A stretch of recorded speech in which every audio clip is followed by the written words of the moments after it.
If anybody's been looking online for like micro fishing rods, you will recognise that as being a pen rod. Now these generally come with a spinning reel, which for whatever reason, it doesn't matter who you buy these pen rods off, the spinning reel is really crap quality. I would never ever recommend getting one of these things with a spinning reel. But don't let that stop you watching the rest of the video. I have married my pen rod up with something that they call a fly reel. And I actually bought the smallest possible fly line. I think it was a weight 1, I got it from China. And it was too thick to go through the rings of the rod, it just didn't work. So I've just loaded it up with a monofilament, nylon sort of stuff. I think it's £6 line. To use this as more like a centre pin reel, although it doesn't have the free action of a centre pin reel, as you can hear. Unfortunately, there's no way to make this free running. It basically just functions like a tiny little fly reel, but without the fly line, as I mentioned before. Now, these pen rods are available on eBay and also on Amazon. I can't remember which of those sites I bought this from. It was possibly Amazon, but I'll put the necessary links in the video description and in the pinned comment. And like the rod in the last video, this one is only a metre long, just over 3 feet. However, this one doesn't feel anywhere near as strong. It's certainly got a skinnier tip. It will still catch fish, but it's a lot lighter. It also packs down a lot smaller as well, secured by a rotating ring. It holds it pretty steady.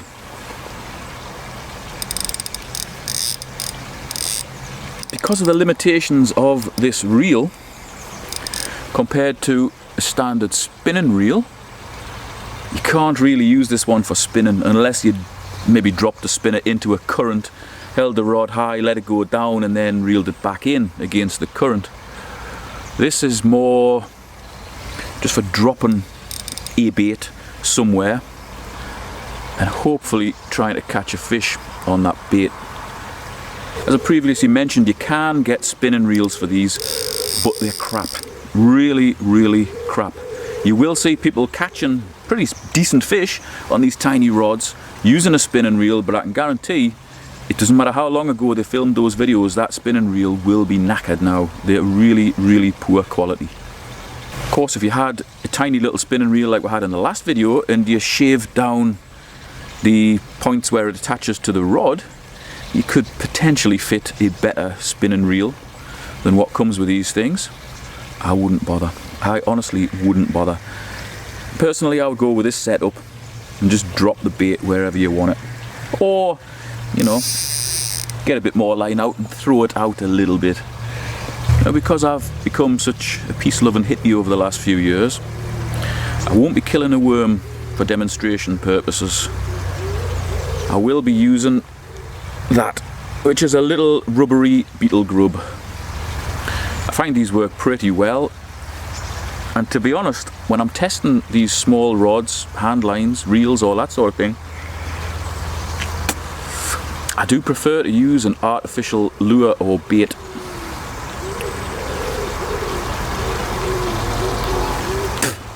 And that's because in a real world scenario, middle of summer, the ground's baked dry, middle of winter, that sort of thing, you often can't get live bait. It's very difficult to come by. That is something that I keep inside the little box which holds the reel, so it's always available.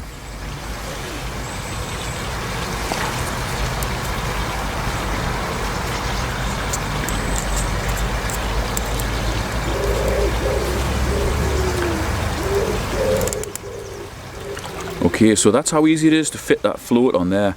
That is an easy trout float or easy something float. Can't remember the exact name. My memory's terrible.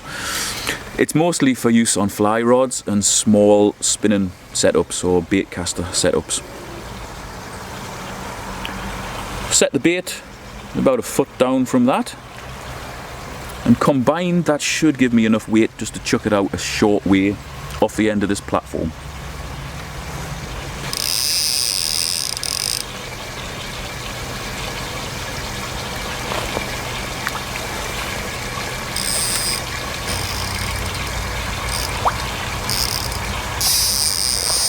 And we're in.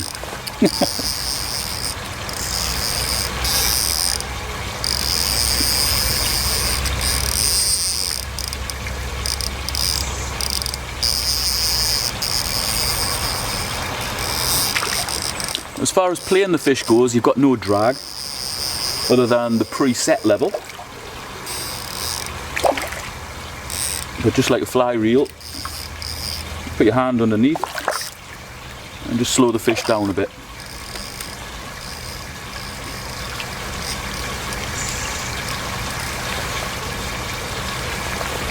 There we go, one nice rud.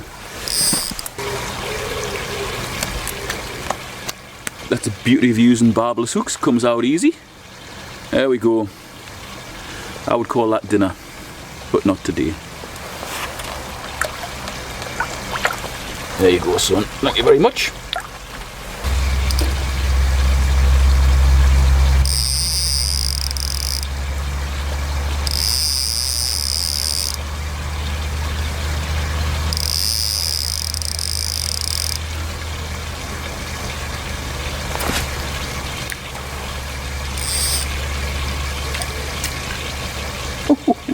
Little bugger.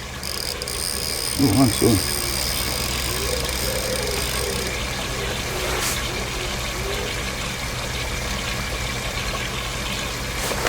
Now the float that I'm using is absolutely excellent. I've used it on a small fly rod. It casts brilliantly.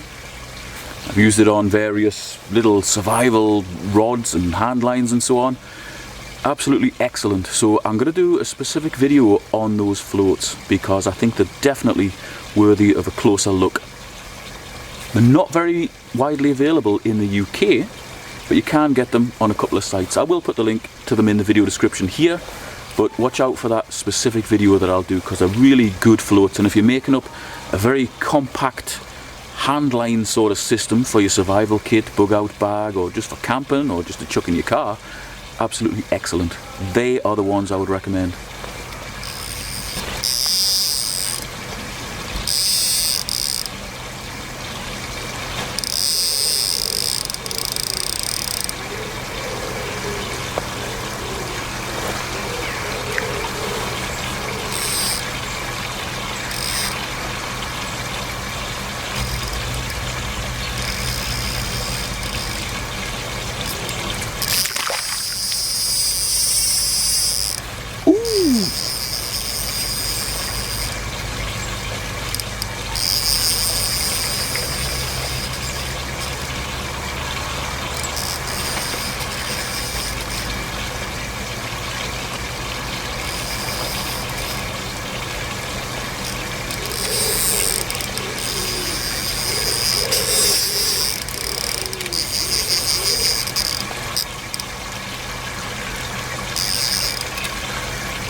There we go, another cracking little rud.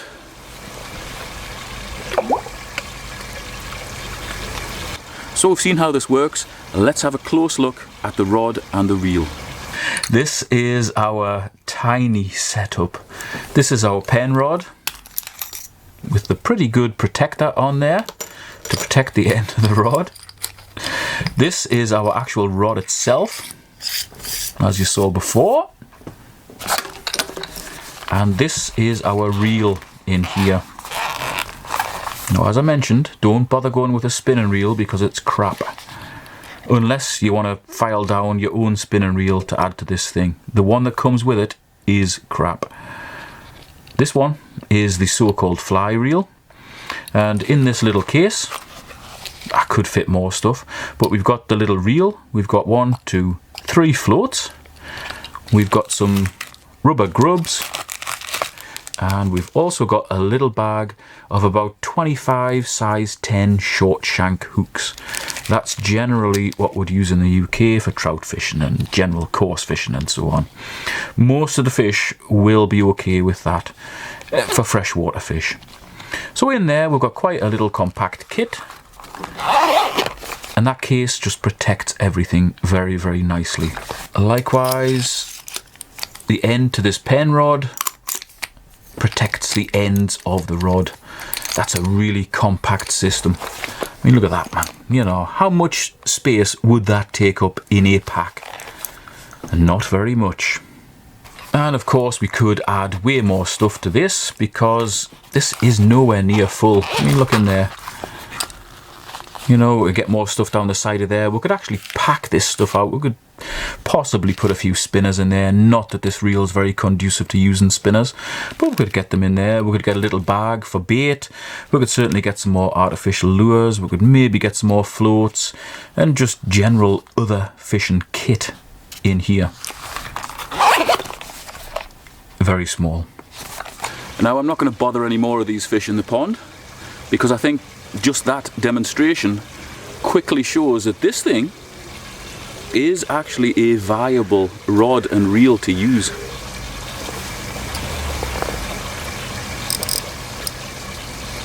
It's got a decent curve on it, although most of it is on the tip. I was still able to lift that fish out, which is probably about half a pound in weight, or quarter of a kilo, just out using this. No danger of the tip breaking. And really just using a similar method to using the centre pin reel, you can easily cast out 10 feet or 3 meters or so. You probably get a little bit further actually. I'll go with another one. Let's have a look. See if it'll throw all that. Easy. I mean, that's 15-20 feet out there.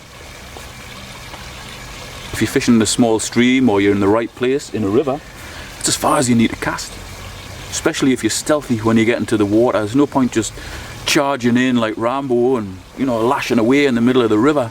All the fish are going to be gone. If you creep up and don't allow them to see you, you can just drop it over the edge and catch fish. It's pretty good, and it's very, very cheap. But as I say, don't go for the spinning reel version of this. Just go for this little tiny fly reel. They're more difficult to find, but that is going to be a much better long-term solution, and that takes up hardly any space compared to the spinning reel. And in a small pack, every square inch is so valuable. Now with all telescopic rods, when we're taking it out or putting it back, just remember not to force these little rings. Grab it above or below the rings. Now having this end on allows all those sections to be protected. So that is probably one of the main selling points of this rod, and also the size as well. I mean, that's absolutely tiny, absolutely tiny. I've seen bigger cigars or other things that people might light and stick in their mouths. It's not very big at all. The reel itself is tiny. This is probably the smallest rod and reel setup that you'll get. I cannot imagine there being a smaller one. And what I've done with the reel is just got a headphone case. These were for Land Nix headphones, but you know, other headphones are available. They often come with a little case, and these work out perfect for putting your reel, a few floats, hooks, and some rubbery baits. You could get more stuff in there if you wanted to as well. And that just keeps it clean and protected. So between the two, rod and reel, that takes up hardly any space. So if you're going to go ultra light for your fishing setups, this is the one I would recommend.